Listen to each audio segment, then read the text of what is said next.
timbul lagi pertanyaan Ustadz, yang ini saya dapati sendiri ya di masyarakat, bahkan di keluarga, mungkin teman-teman juga sama. Kalau mengikuti sunnah, apakah harus plek-plek seperti Rasulullah, seperti cara berpakaiannya, cara berdagangnya, lalu ada malah yang bilang kalau mengikuti Rasulullah ya harus sama seperti Rasulullah punya istri berapa, kita harus punya berapa, begitu Ustaz. Bagaimana Ustaz mengkorelasikan ini?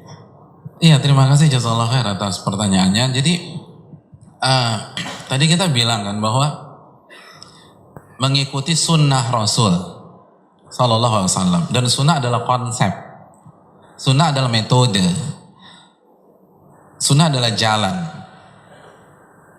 Jadi kita nggak mengatakan mengikuti Rasul, karena kalau mengikuti Rasul itu lebih luas, gitu kan. Rasul orang Arab, apakah kita harus jadi orang Arab juga kan gitu? Hidung Nabi mancung, apakah kita harus operasi plastik juga kan? Enggak. Tapi mengikuti metodenya, konsepnya, dan secara garis besar dalam ilmu fikih, masalah-masalah agama kan diklasifikasikan menjadi dua kelompok besar, kelompok ibadah dan kelompok muamalat atau non ibadah. Nah, sunnah Rasul dalam masalah ibadah atau akidah, al aslu fil asya at-tahrim illa bid-dalil yadullu 'alaiha.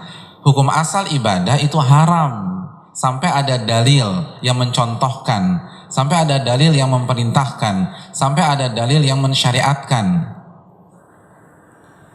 Hukum asal meyakini sesuatu yang gaib itu nggak boleh sampai ada dalil. Jadi dalam ibadah sunnah Rasul kita tunggu dalil. Makanya kadang-kadang nih teman-teman ada yang salah kaprah. Emangnya ada dalil yang mengharamkan gua sholat begini? Ya dibalik aja. Emangnya ada dalil yang mengharamkan sholat subuh 5 rakaat? Kan nggak ada. Emangnya ada dalil yang mengharamkan sholat zuhur itu 7 rakaat?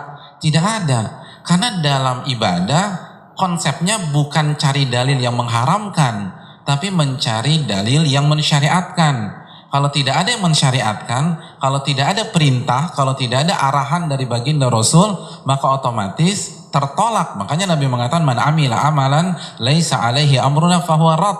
Barang siapa yang mengerjakan amal ibadah yang tidak ada tuntunannya, tidak ada contohnya, tidak ada syariatnya, maka amal ibadah itu tertolak.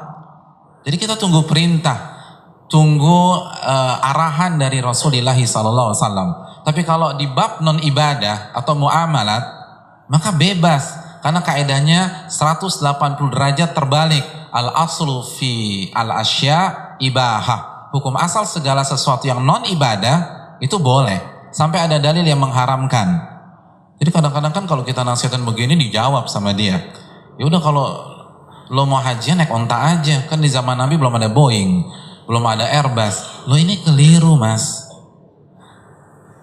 Kalau masalah alat transportasi itu non ibadah.